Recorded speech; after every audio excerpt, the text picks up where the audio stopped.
Hi, this is Guy. Today I want to talk to you about how you can build a termite bait station out of an ordinary laundry detergent bottle that can completely eradicate an entire subterranean termite colony in about 12 weeks as opposed to the almost 2 years that it could take with a commercial bait station. I know, it sounds unbelievable. Nevertheless, this bait station will do just that. The only thing is, you need to use it correctly. So the first thing I'm going to do today is show you how to build one of these things. And then I'm going to take some time to show you how to use them. To build one of these things, you can use any sort of laundry detergent bottle that you like that is around 88 fluid ounces or about 2.6 liters. Start by removing the cap, and then you need to remove the spout that is inside the bottle. To do this, simply take a screwdriver and wedge it between the edge of the bottle and the insert. And then you should be able to pry it out fairly easily. Please note that some brands make it almost impossible to do this, so you may have to cut it out with a utility knife. Next, you need to cut holes in the bottle. The holes do not need to be very wide, and I just kind of use my pinky as a guide to judge the width. I have kind of wide fingers, so I will make them just a little bit smaller than my pinky. The end result is that you want an opening that is somewhere around 3/8 of an inch wide. Now, the holes do not need to be perfect, so you don't need to worry about lining them up or anything like that. And the cut does not need to be terribly neat either. You just need to get enough of an opening so the termites can get into the bottle. I think the easiest way to do this is with a standard utility knife. You want to cut 2 openings on the front of the bottle, 2 openings on the back of the bottle, and then 1 on the side of the bottle. Termites do not like light, so I like to paint the inside of the cap black to block off as much light as possible. This particular bottle has an orange cap, which makes it easy to see when you're mowing the lawn. If your bottle does not have an orange cap, you may want to consider painting it orange. Now that you have the bottle finished, you need to make some bait for it. To make the bait, we're going to cut some cardboard that will fit neatly into the bottle. Please note that there is a grain to the cardboard, so you want to cut along the grain from the bottom of the bottle almost all the way to the top of the bottle. And you want to leave just a little bit of a gap where it reaches the top of the bottle. By cutting along the grain, it will make the cardboard easier to roll up. After you cut the first sheet, you can use that piece as a template to cut the rest of them. Now that you've cut the cardboard, just roll it up with the grain and try to make it as tight as you can. Check to see if it fits snugly inside the bottle cap. If it doesn't, then add some more cardboard to it. After it fits snugly in the cap, then secure the roll with some duct tape. Next, we need to make the cardboard lethal to termites. To do that, we're going to soak it in a termiticide.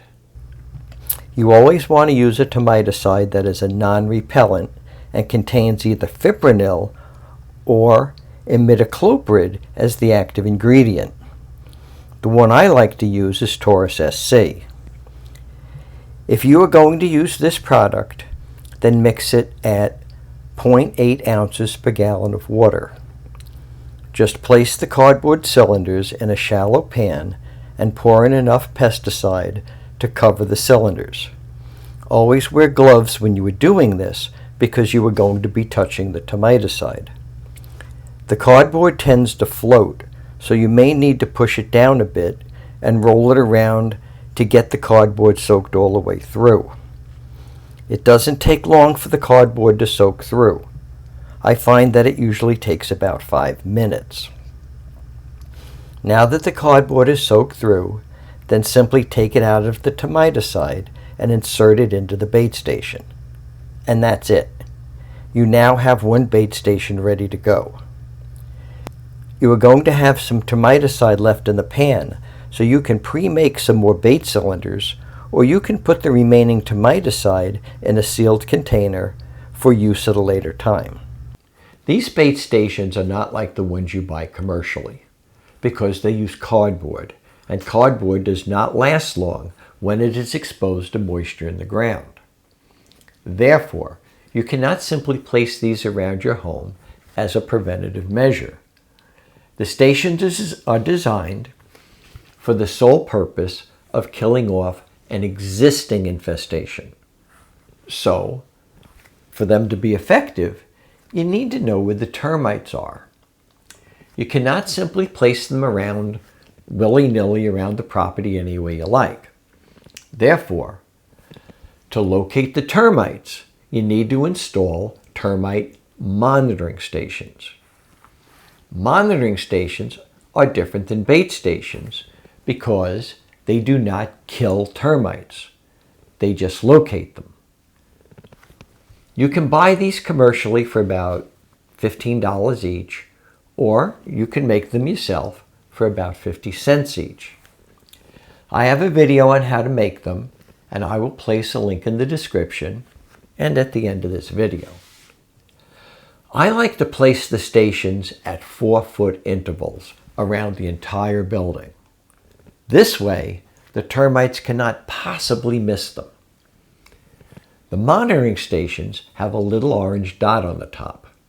When the dot disappears, then you know you have termite activity in that monitoring station. That is because the monitoring stations use wood to monitor the activity. Only subterranean termites will eat wood. So, when they eat the wood, the little orange dot's going to disappear, thereby notifying you that there are termites in the station. Now that you know there's activity there, you simply install one of the bait stations next to the monitoring station that went off. And you do not need to limit yourself to just one. You can put 2 or 3 of these around the monitoring station that is having the activity. Another way that you can use these is if you see mud tubes on the side of the building or under the building in the crawl space where there is direct contact of the mud tube with the ground. You simply install these directly in front of the mud tube. With a bit of luck, the termites are going to find it on their way to and from the mud tube. The reason these things work is because subterranean termites never colonize in your home. They always colonize in the ground. And they must return to the ground fairly often to obtain the moisture they need to survive and to bring food back to the other termites in the colony. Since these bait stations are providing them with an easy food source, they will bring the contaminated food back to the colony and share it with the other termites, including the queen.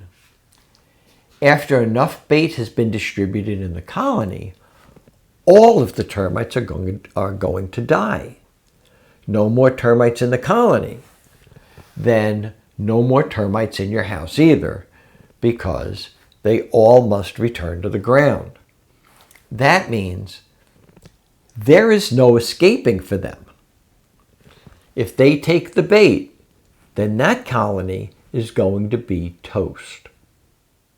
To install the bait stations, you can use a standard shovel or you can use a post hole digger.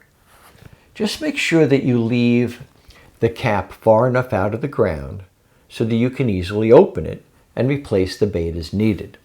That's pretty much all there is to it, but remember, the bait stations only work for subterranean termites. They will not work for drywood termites, and they are not recommended for any subterranean species that have the ability to colonize in your home, such as Formosan termites. Also, as with all bait stations, there is no guarantee that the termites are going to go after the bait. There is a very good chance that they will, but you need to check to make sure. Okay, that's it for me. Be well, my friends, and thank you so much for watching.